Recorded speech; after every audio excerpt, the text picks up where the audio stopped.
por tu amor, por tu misericordia. Señor, así como dice este canto, queremos abrirte ahora un espacio en nuestro corazón, en nuestra mente, en nuestro espíritu, para recibir, Dios, lo que tú tienes para cada uno de nosotros, Señor. Ministra ahora esta palabra en cada corazón, en cada mente. Escóndenos, Señor, detrás de tu cruz de gracia y de misericordia, y que cada palabra que nosotros digamos, Señor, sea inspirada por ti, Señor, para edificar, para redarguir, para exaltar a tu pueblo, Señor. Ora no solamente por los hermanos que van a verlo ahora, los que lo van a ver después, bendíceles también, Padre, y los que lo van a ver en las redes, Señor, que esta palabra penetre cada corazón, las coyunturas y los tuétanos en el nombre de Jesús. Te lo pedimos, Dios, te damos gracias, Dios. Amén, amén.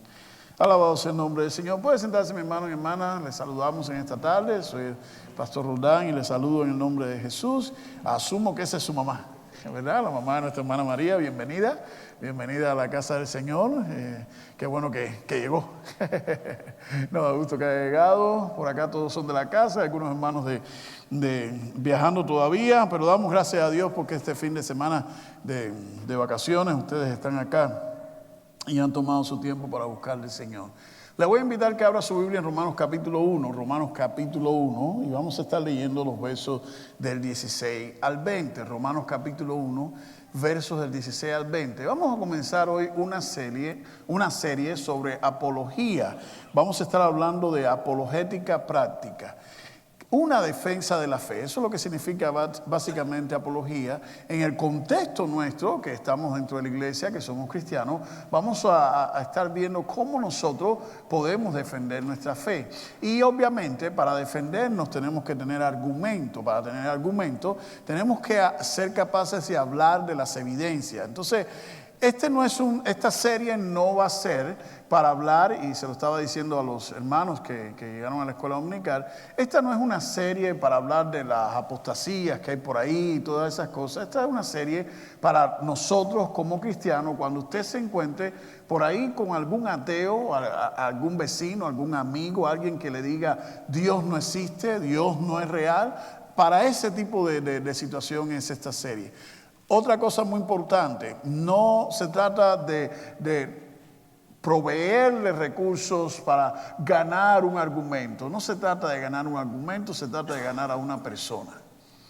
Esto no se trata de ganar o de perder, se trata de ganar almas para Cristo. ¿Cuántos entienden eso? ¿Sí o no? No se trata de que yo voy a ganar, yo gané la discusión, y ya sabe, mientras más maduritos nos vamos poniendo, menos nos gusta perder.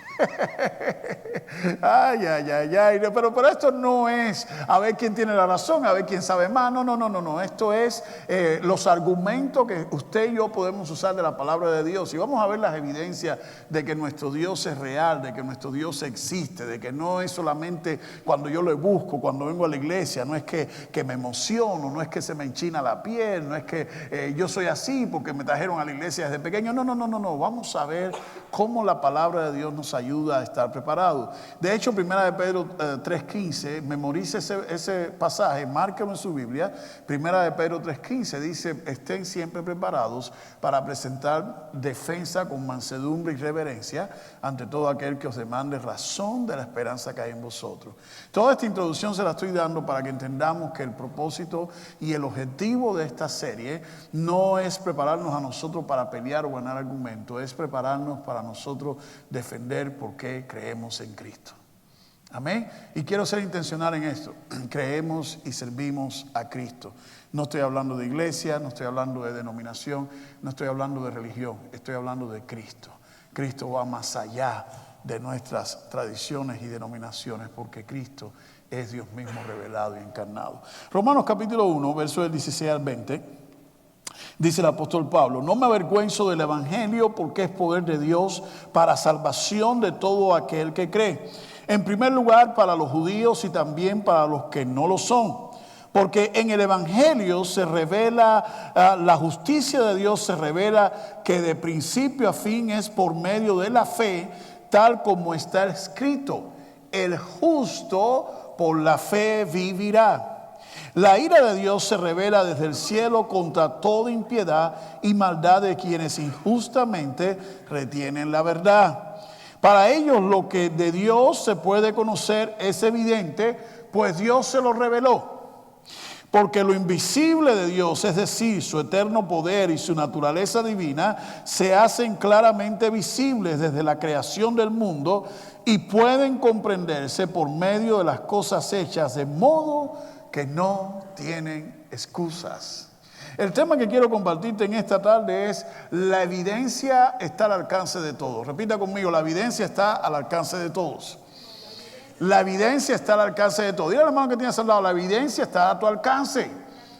La evidencia de que servimos a un Dios real sirve, está al alcance de todos. No hay que inventarlo, no hay que crearlo.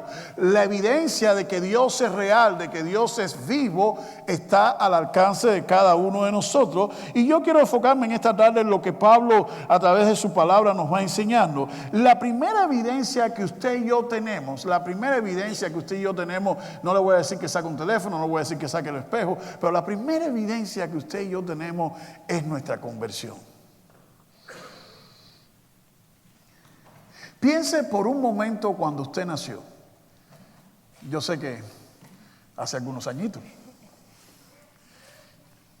Pero piense, la razón por la que quiero que piense en eso es porque quiero que piense cuando usted nació, en su formación, en su adolescencia, en su juventud, no sé, en algún momento usted posiblemente no viene ni de una familia de creyentes. En algún momento usted pensó o planificó estar en este país, sentado en este lugar, escuchando a un predicador hablar de Dios.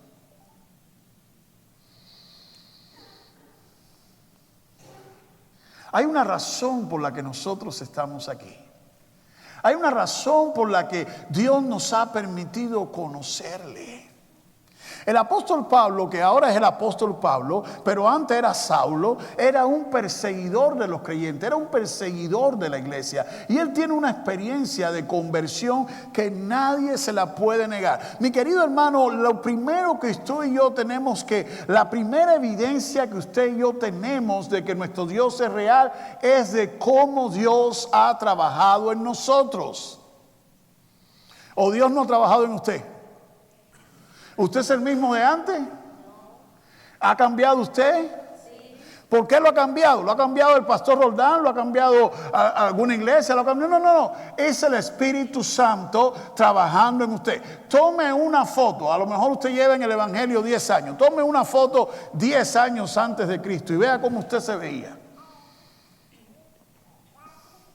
Cuando uno anda en Cristo, cuando uno anda sin Cristo, nuestro rostro es diferente, nuestra mirada es diferente. No estoy hablando ni siquiera de la manera de vestirnos, estoy hablando de nuestro rostro, nuestra mirada, porque sin Cristo estamos abrumados por el pecado, estamos maltratados, estamos abusados. Hay gente que tú la ves hay gente que viene a Cristo hasta se rejuvenecen. Porque empiezan a cambiar, empiezan a transformarse. Antes de tener a Cristo fumaban 3 cajetillas de cigarro todos los días. Ahora sin Cristo llevo 10 años. Por eso ahora la finanza nos alcanza. Por eso ganamos unas libritas de más. Porque ya no andamos con esas cosas, ya no andamos maltratando el cuerpo, la carne. Eso es la obra del Espíritu Santo. Y lo primero que tú y yo tenemos que tener consciente es que Dios está trabajando en nosotros. Ahora, no quiere decir que ya seamos perfectos, no quiere decir que ya llegamos. Lo que quiere decir es que Dios está trabajando en mí. Soy una obra en construcción. Yo me he convertido a Cristo y Dios está trabajando en mi vida. Esto es muy importante porque hay muchos creyentes que pasan por un proceso de dificultad, de salud, situaciones económicas, financieras, y de pronto empiezan a perder su convicción de lo que Dios estaba haciendo. Dios está trabajando todavía en mi vida. Y cuando alguien te pregunte y cuando alguien te quiera decir o burlarse de ti o hacerte bullying o decirte, pero yo no sé, si para ser cristiano hay que pasar tanto, mira tú cómo estás, mira, eso es lo que tú crees. Pero yo sé que en Cristo soy una nueva criatura. Yo sé que aunque no vea los resultados que quiero ver, Dios todavía está trabajando en mí. Por eso Pablo dice, no me avergüenzo del evangelio, porque el evangelio es poder de Dios. El evangelio es poder de Dios para salvación, porque en el evangelio la justicia de Dios se revela por fe y para fe. Hay una historia bien interesante, y ustedes saben que siempre nos gusta usar la Biblia. Vamos a ir a Juan capítulo 9, versos 8 al 9, y después vamos a leer el verso 30.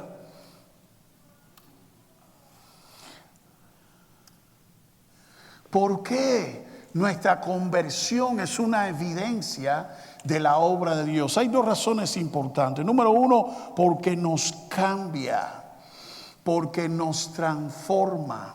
En Juan capítulo 9 hay una historia muy interesante. Jesús sanó a un ciego y llevaba años ciego. Esta persona tenía más de 40 años, pero lo sanó en el día de reposo. Entonces los fariseos empezaron a buscar motivo para acusar a Jesús, para acusar al ciego. Y miren qué interesante, en el verso 8 y 9 dice, entonces los vecinos y los que antes habían visto que era ciego decían, ¿no es este el que se sentaba a mendigar? Unos decían, sí, es él. Otros decían, se le parece. Pero él decía, yo soy. Unos decían, sí, es él. Se le parece. Pero él decía, no, yo soy. Hermano, cuando tú y yo estábamos en el mundial, ¿por qué se nos conocía? Por muchas cosas. Cuando nosotros andábamos sin Cristo, se nos conocía por muchas cosas. Mi pastor siempre me contaba la historia de una señora en su pueblo. Ve que los pueblos chiquitos, todo el mundo se entera de algo, ¿verdad? Había una señora que le decían jarro de leche. Yo sé que a lo mejor los muchachos ahora no saben lo que es eso, pero en los países nuestros no había microondas en aquella época. Entonces tú hervías la leche. Y para prepararla, para tomarla, tú tenías que hervir la leche. Cuando la leche empieza a hervirse, sale la natilla y toda la cosa de la leche. Y a esta mujer le decían jarro de leche por el carácter que tenía. Con poquito esta mujer se peleaba con cualquiera. Hombre, donde quiera estaba lista para discutir. El marido le decía, y entonces la gente le pusieron apodo. Con poquita cosa se encendía la señora y se peleaba y armaba lío. Pero jarro de leche se convirtió. Y ya usted sabe, los pueblos, ay, ese es jarro de leche. Ay, pero ya no anda de chancletera así. Ay, a ella se parece. No. Yo soy. No nos avergoncemos de decir lo que Dios cambia en nosotros. No nos debe dar pena decir si yo era. Si yo era un pendenciero, si yo era un chismoso, si yo era un drogadicto, pero ahora en Cristo yo soy una nueva creación. Yo soy el nuevo hombre, yo soy la nueva mujer. En Cristo hay algo de calidad diferente. Lo que nos debe dar pena es conocer a Cristo y seguir siendo los mismos. Ya esos son otros 20 pesos. Pero la gente estaba con el ciego. Mire que hay gente, usted no ha conocido gente que le gusta opinar de su vida, ¿no? Dile al hermano que tiene al lado, yo conozco un vecino. Dígale, si tiene a su marido al lado, dígale, oye, ahí te hablan. Siempre hay gente que quiere decirte, ay, pero mira la vida tuya, ¿y por qué tú haces esto? ¿Y por qué tú haces lo otro? Así mismo estaban la gente metiéndose. Y qué irónico, el hombre, en vez de alegrarse porque el hombre había recibido la vista después de 40 años sin poder ver, en vez de decirle, qué bueno que puedes ver, bienvenido al mundo de los que ven, no, estaban con su religiosidad criticando, él es, a él se parece, no, yo soy. Y eso es lo que el apóstol Pablo dice, yo no me avergüenzo porque yo sé de dónde el Señor me sacó, yo sé de dónde me ha cambiado. Yo sé lo que Dios está haciendo en mí. En el verso 30, en el verso 30,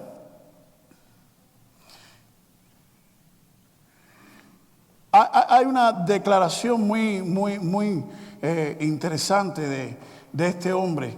En el verso 30, él dice: allí está lo sorprendente, le decían los religiosos. Respondió el hombre: que ustedes no sepan de dónde salió y que a mí me haya abierto los ojos. Ahí estaban los fariseos. ¿Qué tú dices? Que este es de Moisés. Ahí está lo sorprendente. Que ustedes no sepan de dónde salió. Ahí está lo sorprendente cuando un ateo nos quiere decir: yo no entiendo a tu Dios, yo no sé quién creó a tu Dios, yo no sé dónde salió. Ahí está lo sorprendente, que tú no puedes entender a Dios. Ahí está lo sorprendente, que tú no sabes de dónde viene Dios y que tú no puedes explicarme con lógica dónde está Dios. Pero a mí no me importa lo que tú puedas entender o no. Lo sorprendente es que no porque tú lo entiendas o no, Dios sigue obrando en nuestras vidas.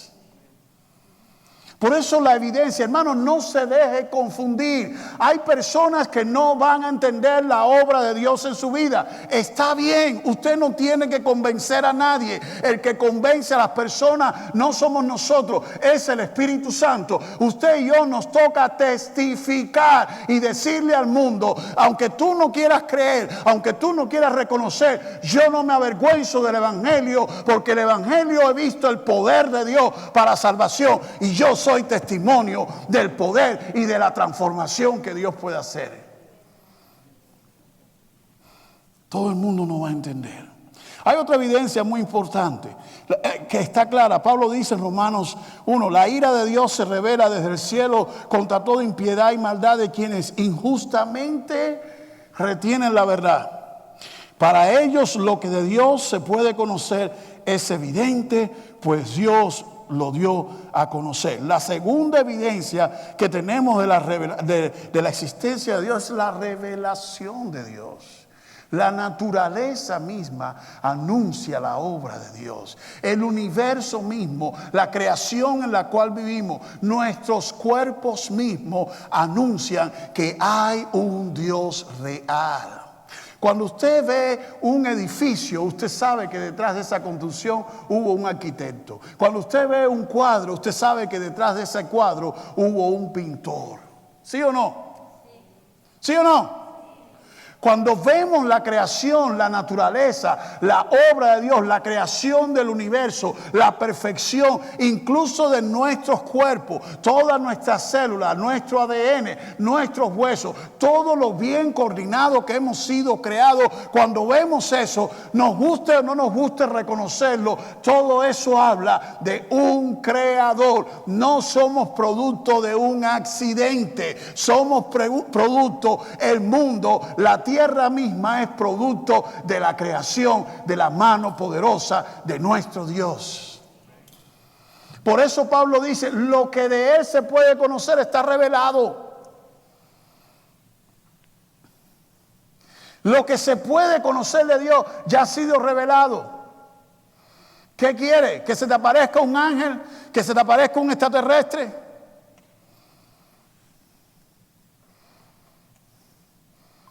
En esas historias sí creemos. En esos cuentos, no historia, en esos cuentos sí creemos.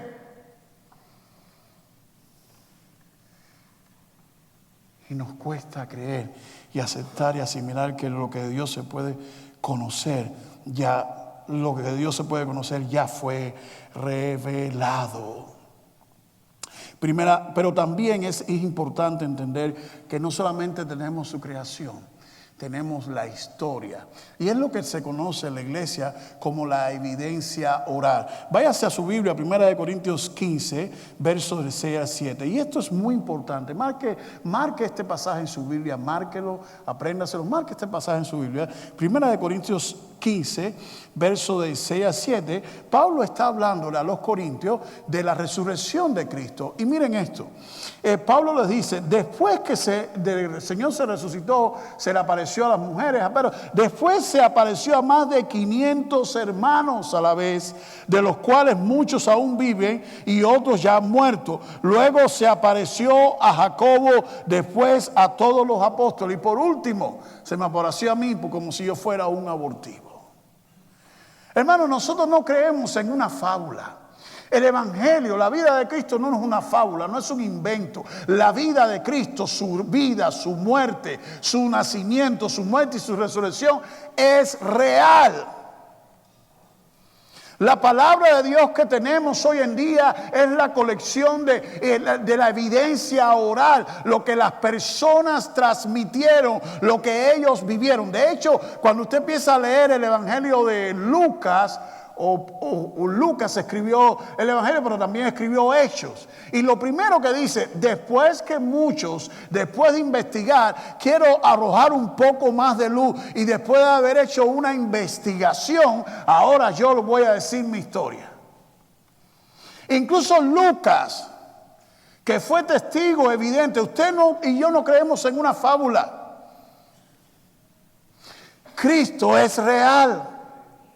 Cristo vivió, gente real lo vieron vivo y lo vieron después de resucitado. Es una evidencia que cada uno de nosotros tenemos. En Juan 3:17 el propio Jesús dice, Dios no envió a su Hijo al mundo para condenar al mundo, sino para que sea salvo por él. El testimonio. ¿Para qué vino el Señor? Para que nos arrepintiéramos, para que le reconociéramos. La evidencia oral se transmitió antes de los rollos. Los rollos fueron escritos por el testimonio oral. Y lo último, el diseño. Verso 20 dice, porque lo invisible de Dios, es decir, su eterno poder y su naturaleza divina, se hacen claramente visibles desde la creación del mundo y pueden comprenderse por medio de las cosas hechas, de modo que no tienen excusa. La creación de Dios. Nosotros, la naturaleza de Dios. El salmista dice, los cielos proclaman la gloria de Dios y el firmamento anuncia la obra de sus manos. Todo lo que vemos, lo que tenemos, la manera en que existimos, todo es creación de Dios. Los escritores Reiner Zimmer, Dermer Weber dicen en su libro sobre la apologética, dicen, la propia existencia del universo y de las leyes que los rigen nos hablan de la necesidad de Dios. ¿Por qué existe el universo? De la nada absoluta no puede salir nada. Porque la naturaleza viene empaquetada de esta forma tan precisa e inteligente. La inteligencia y la información no pueden surgir del caos. Otro hecho que apunta a Dios es la vida y la reproducción. Todos los seres vivos están guiados por propósitos y metas. Tienen una tendencia y una finalidad. Todo está bien organizado, todo está bien planeado, todo tiene un propósito específico.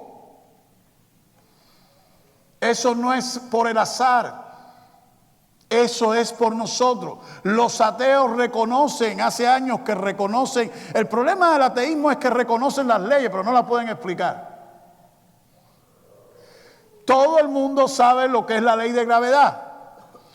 Todos sabemos cómo funciona, ¿sí o no? Lo que no sabemos es explicarla. Una cosa es que usted sepa cómo funciona y otra cosa es que usted pueda explicar y articular por qué existe. Usted y yo podemos usar un teléfono, pero no me pregunte, al menos a mí, cómo está hecho. o el propósito de cada uno de las piezas que lo componen, o la computadora. Entonces ese argumento de que no puedo probar, no puedo explicar a Dios, eso es mentira. Porque en la vida todos los días usamos algo que no podemos explicar.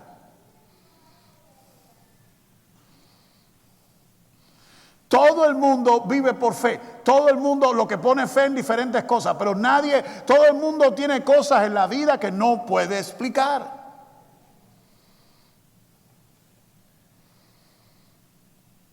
La única explicación es que hay un diseñador.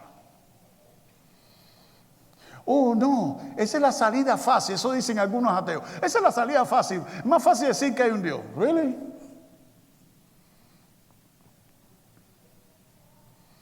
No se trata solamente de decir que hay un Dios. Se trata de reconocer que hay un creador. El hecho de que nosotros querramos ignorar ciertas cosas no las hacen desaparecer, ¿sí o no? ¿Sí o no? El hecho de que tú quieras ignorar a una persona porque no te guste, porque te caiga mal o por no sé por qué razón, no hace a esa persona desaparecer. ¿Sí o no? Ahí está. Tú dices, ay no, yo no lo conozco, no, yo lo miro. Y tú puedes estirar tu boca y pasarle y sentirte tú muy digno acá, que no, yo no conozco, yo no veo. Todos esos dramas los podemos hacer. Pero eso no lo desaparece.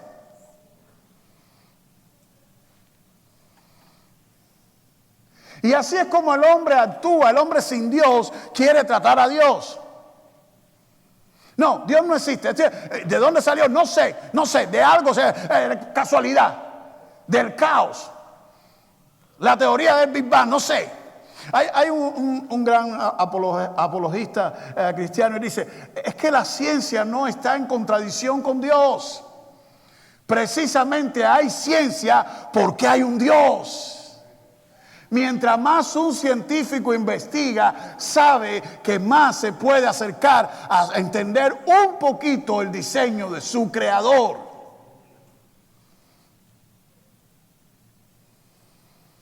Pero el orgullo, la arrogancia de decir no hay Dios, dice el salmista, dice necio en su corazón no hay Dios.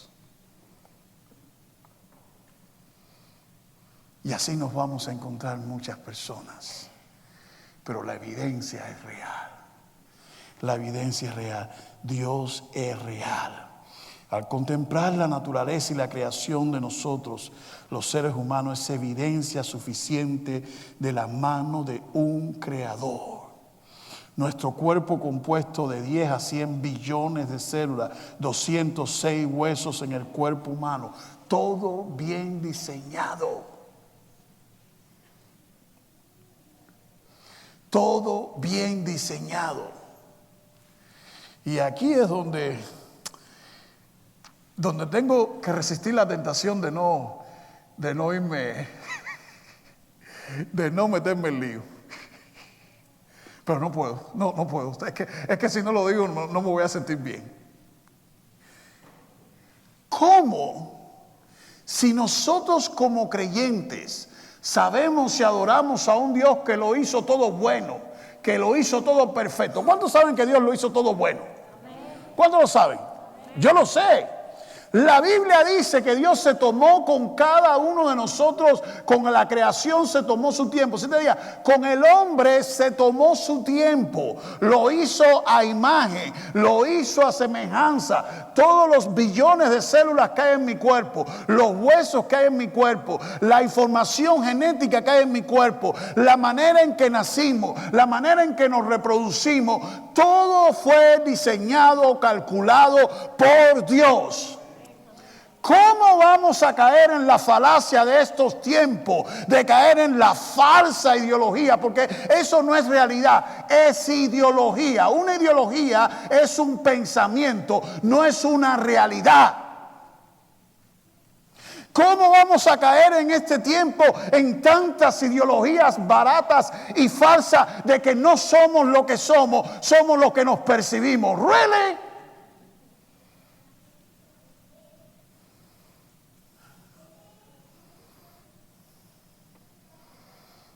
¿Usted nunca se ha percibido, se ha visto usted mismo millonario?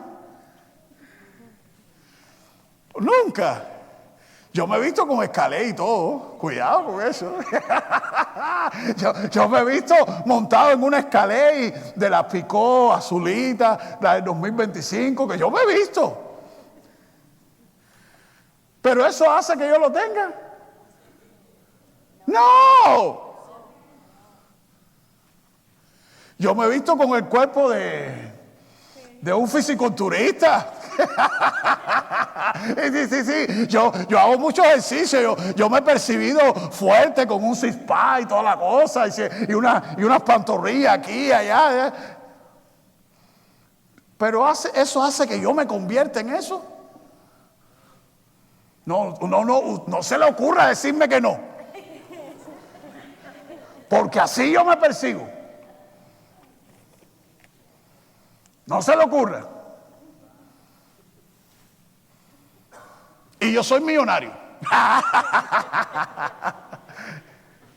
No se le ocurra tratarme como un pelagato ahí. No. ¿Se dan cuenta? Me estoy explicando.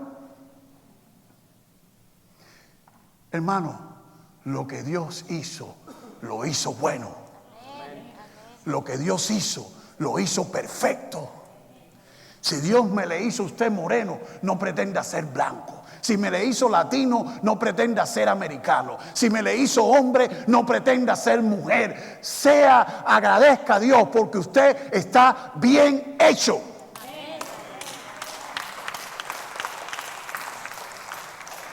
¿Y por qué esto es importante? Porque irónicamente los ateos hoy en día que se niegan a reconocer la existencia y el diseño de un creador son los primeros que promueven la locura de una ideología falsa.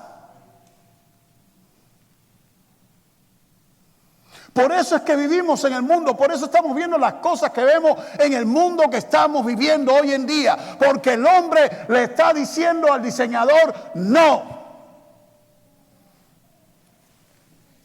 Yo sé más que tú. Yo quiero hacer las cosas como me parecen, no quiero hacerlo como tú me creaste. Eso viene de una incredulidad. Pero los que creemos en Dios, tenemos argumentos suficientes para decir, no solamente para decir que Dios es real, no solamente para decir que Dios existe, sino tenemos argumentos suficientes para decir, yo me someto a lo que Él hizo, porque Él sabe lo que hace.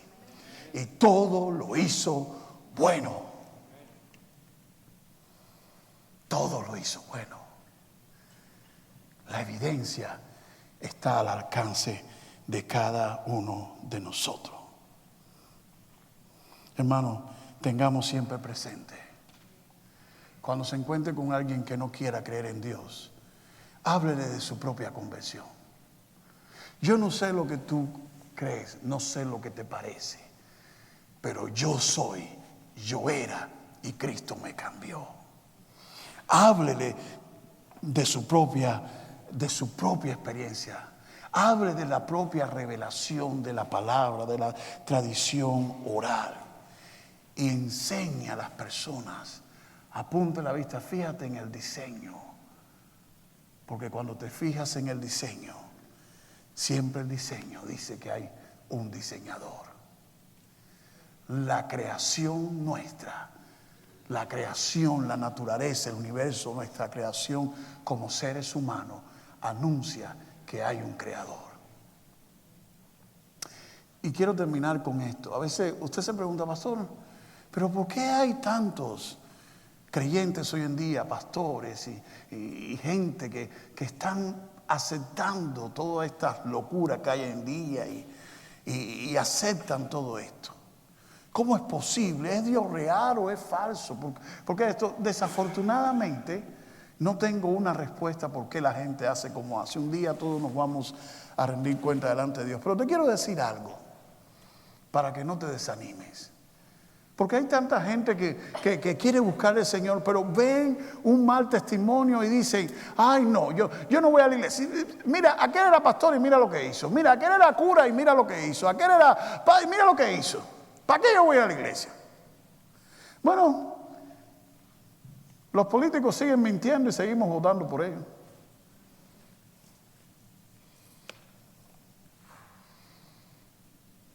La economía nos están robando y seguimos consumiendo. Pero más de eso,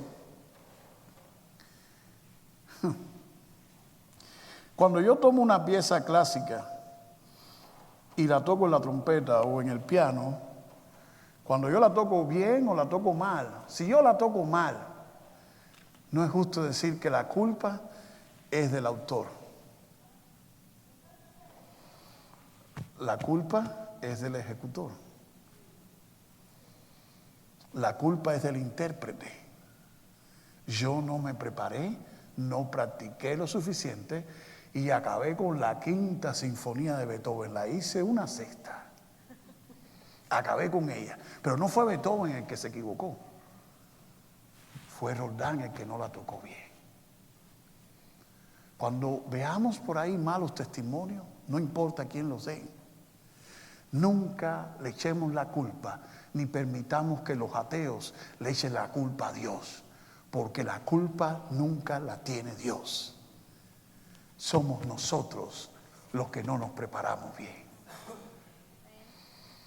Y yo quiero en esta tarde que usted incline su rostro en esta preciosa tarde y haga un compromiso delante de Dios. Haga el compromiso. Esta tarde vamos a participar de la cena y la mesa del Señor también. Y hagamos el compromiso con Dios de prepararnos bien. Prepárese bien, esté listo para presentar defensa, esté listo para compartir su testimonio. Lea su Biblia. Esté listo para hablar de la tradición, de la escritura, de la autoridad de la palabra de Dios. Esté listo. Esté listo para hablar y decirle al mundo que lo que tenemos hoy en día no es producto de la casualidad. Cuando algún amigo o amiga suya ande confundido por la vida que lleva, cómo es, cómo se siente, cómo se percibe, dígale, tú eres imagen del Creador, así como tú estás bien. No permitamos que nadie manche el nombre del Evangelio ni de nuestro Dios por los malos testimonios. Dios es real. Aleluya, aleluya. Padre, en esta preciosa tarde venimos delante de ti. Te damos gracias, Señor, porque tú eres real. Te damos gracias, Señor, porque tú nos has creado, nos has diseñado de una manera correcta, Señor. Te damos gracias, Señor. Señor, reconocemos que en tu diseño no hay fallas. Reconocemos que las fallas las cometemos nosotros, la creación, Dios mío, al creernos que podemos hacer arreglos, Señor, a lo que ya tú hiciste, a lo que ya tú creaste. Te pido, Padre, que bendigas la vida de cada uno de mis hermanos y hermanas, cada padre, Señor, que está educando, formando, criando hijos en este mundo tan confuso donde vivimos. Que tú nos des siempre la gracia, la sabiduría para formarlos en el temor tuyo. Y ayúdanos en todo momento a mirar la evidencia que tenemos cerca, que es más que suficiente. Aleluya.